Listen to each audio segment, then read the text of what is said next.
Hi, I'm Rob. I'm Gray, and this is Rob and Gray Review, episode, I believe, 5.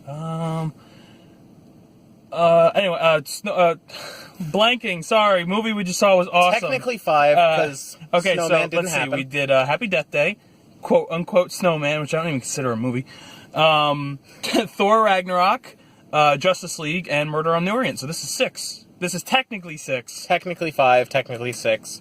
Either way. Anyway, There's going to be a lot of technicallys this episode. So we just came out of Ladybird. Fun little story about Ladybird.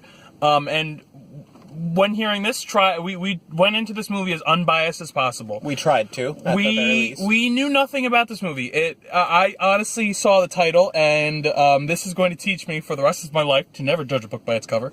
I saw the title and thought it was some stupid, schlocky romance movie and was immediately uninterested in it. And then he told me, he just messaged me one day, and he was like, oh, sorry, was distracted. There are people. People wearing extremely I sent him a message saying stuff. Okay, anyway, sorry. That I wanted us to go and see and review this movie. I wouldn't tell him why initially. I told him that it might bias us. Because he was afraid it was going to make me biased. But eventually you found out why. Yes, so basically, I was scrolling through Facebook, and the ad for this movie popped up it just popped up, and Facebook has its autoplay feature. So it was going on saying, like, I honestly think it said the highest reviewed movie of all time, or like the best reviewed movie of all time, or something along those lines. And I saw that, and immediately I was like, well, okay, now I'm interested. And then I saw that it was the movie Robert showed to me, and he wouldn't tell me why we wanted to go review it, but now I knew, because he found out that these people were all boasting that it was such an amazing movie. So, following. I went into this movie with two fears. One, I was going to be overly critical, or two, that I was going to immediately expect the movie to be good, and thus find the movie to be good. It's literally two sides of the same coin. Just this concern that we were either going to be overly critical or overly lenient. Yes. Because so many people say those fears were immediately assuaged within like the first 5 minutes of the film. It opens so great. Creep alert. We're both in love with the main character of this movie. Immediately. I had never seen this woman before in my life, but the fucking lead actress is so perfect in her role. Yes. And amazingly beautiful. Not hot. Beautiful. Not some creepy, oh my god, I want to fuck her. Like, no. She was just beautiful. Yes. I'm going to try... It's the best way we can cover it, and we're going to try and minimize our covering like I said, I'm going to say, that's why I said the creep alert at first, because it's very creepy of us, yeah, so she was in, the big thing that she was in before this was Grand Budapest Hotel. That's all we really I don't even know if she was a main character in it. We just saw that she was in Grand Budapest Hotel. I'm going to assume she was, because she's got like a fuck ton of awards. She has this massive page of awards she's been nominated for and gotten. Could you quickly look up the name of her so I don't feel like an asshole and not say the name during this review? I will fill up time while you're doing that. So basically, Wonderstruck is about a... Wonderstruck? No, that's a different movie. Ladybird. Where the fuck did you get Wonderstruck from? Ladybird is a movie about a 17-year-old girl. It takes place in 2002. Okay. I need a fucking pronunciation.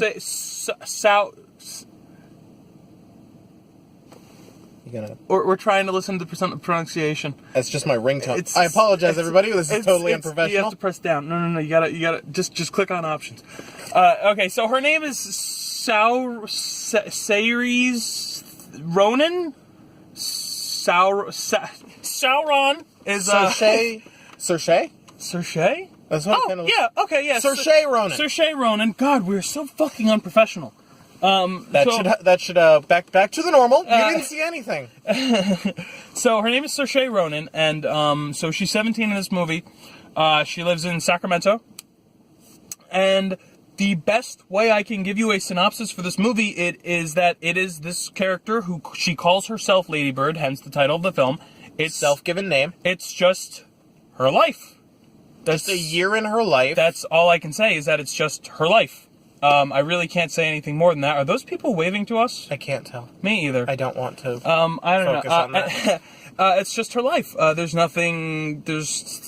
there's nothing more to say other than that. It's just a year in her life, the ups, the downs, as she's in 2002 trying to get into college, dealing with the last year of high school. Yeah.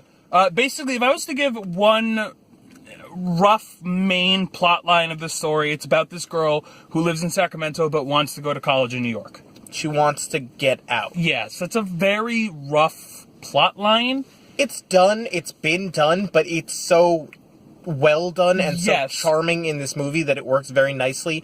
There are so many moments that come across tropey or overly done, but nothing comes off negatively so. Yeah, so basically, when I say this is the most realistic movie you will probably ever see, I mean that in exactly what I say. There's nothing in this movie that you look at... Stories like this probably happened all the fucking time back exactly. There's nothing about this movie that you have to kind of take with a grain of salt, thinking... There's very that little could happen. That could happen, but there's such a low chance that it actually would. There is none of that in this movie. There's so little to say about the story, but it's such a well done and pleasant and followable story with such ease.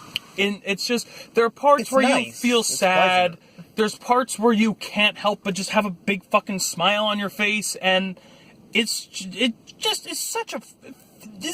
so many feelings. Like, this movie was so good.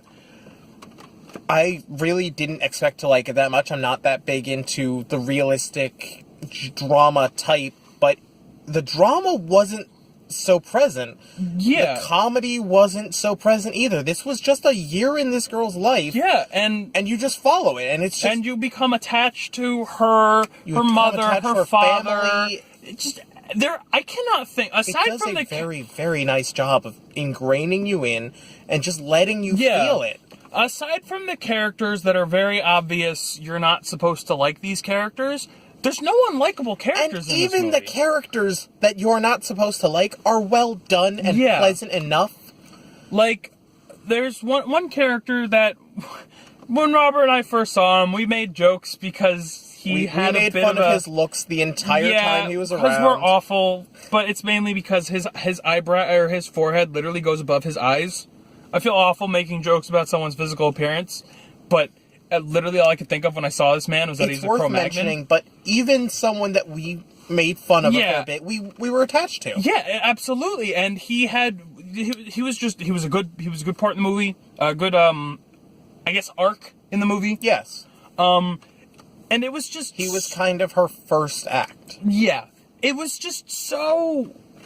I'm going to keep saying this world. It was just so realistic and You know how I kind of break it down? Act 1, learning to love Danny. Act 2, learning to love Kyle. Act 3, learning to love herself.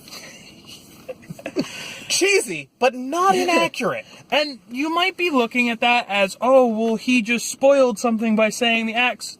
There's one thing in this movie that I would ever consider a spoiler if you told someone that this happened in the movie. Other than that, the rest is just... It's just this girl's life. And none of them are major... And we can't say that enough, apparently. Yeah. This is just... That's the best way to put it. None of them are crazy major moments where, like... Oh my god, her entire house burnt down and killed half her family, because, that would be a spoiler. But, you can't... There's nothing to spoil in this movie. There just isn't. It's just this girl's life from A to B of her being in school and then her eventually going to college. Yeah. That's really it. Yeah. Just her last year of school... The holidays, it's just so, and another thing. It's just a year in the life. It's a 2002 story. As far as my knowledge, we looked a little bit. I don't believe this was based on a book.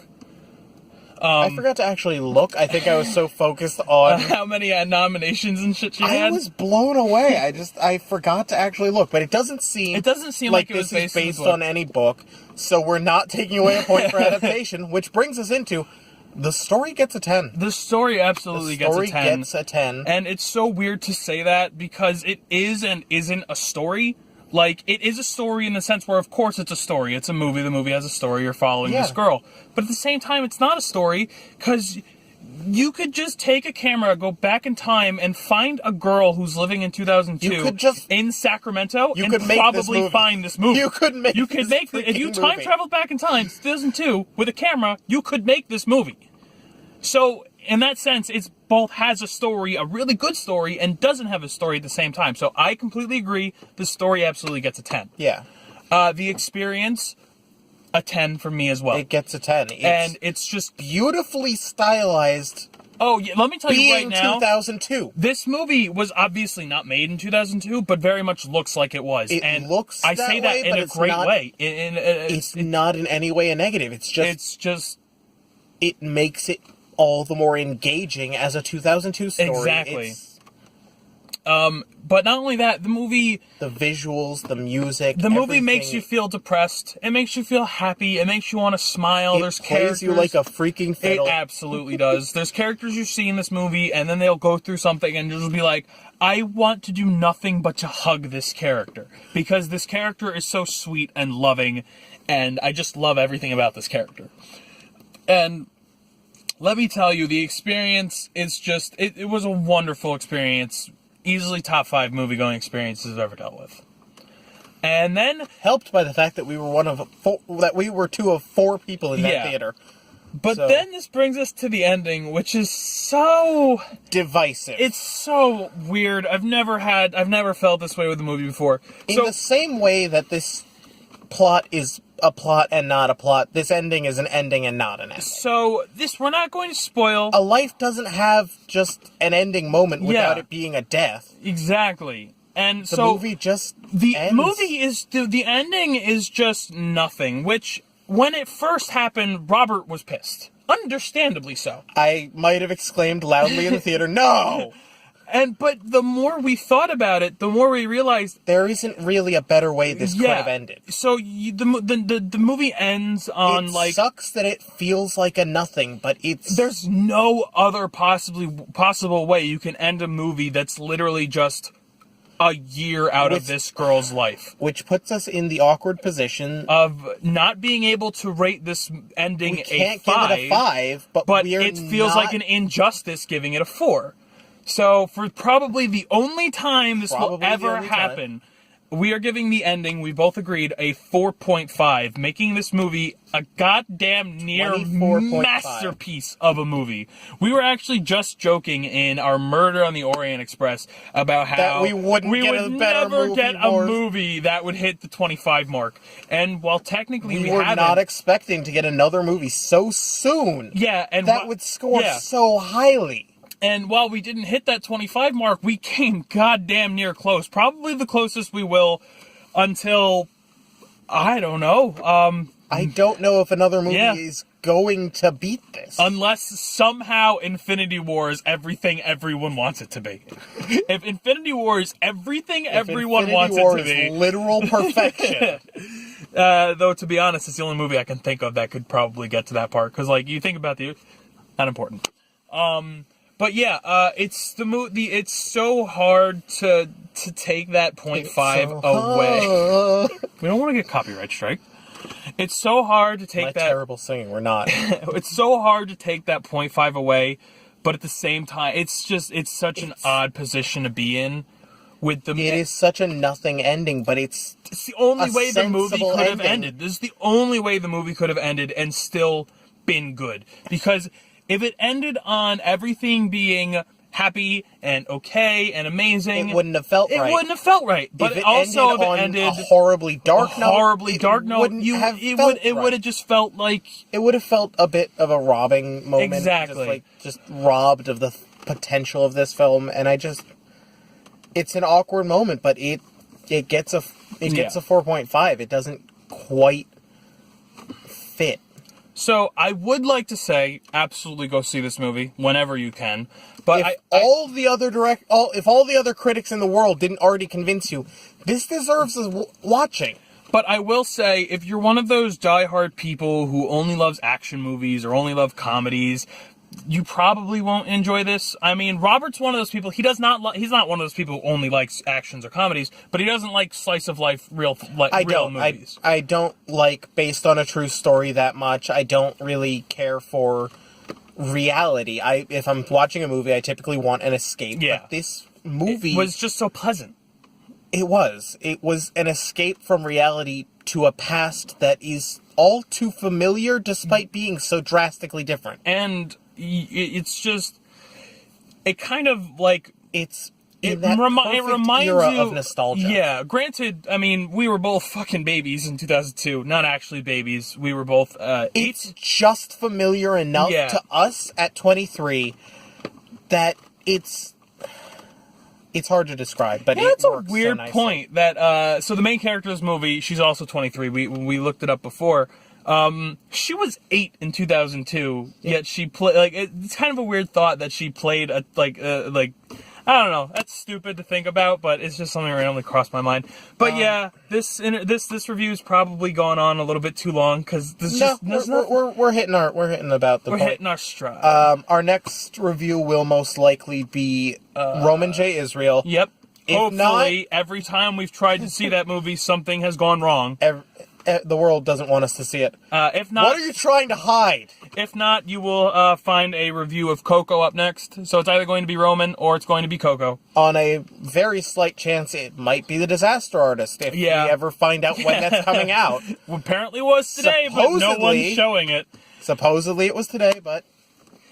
But yeah, thank you for watching. Absolutely go see this movie. It was such an experience. A very good one. I'm glad I had. It was the best movie we've done so far on this show, and that's not saying a lot, but it's saying something. Yeah, it was just, it was so good. But, absolutely worth a watch. Yeah, if you're not going to go see it in the theater, you should still see it somewhere. See it watch it on Redbox. If it's been a while and you see it on Netflix or like an on-demand channel, actually absolutely watch it because it's worth that watch. Even if you're not into these kinds of movies, it's worth giving it a try. It's worth your time. But either way, if you like this video, click that thumbs up button. Comment, subscribe, all of that jive. If you dislike if you dislike the dislike button, make sure you press the dislike button.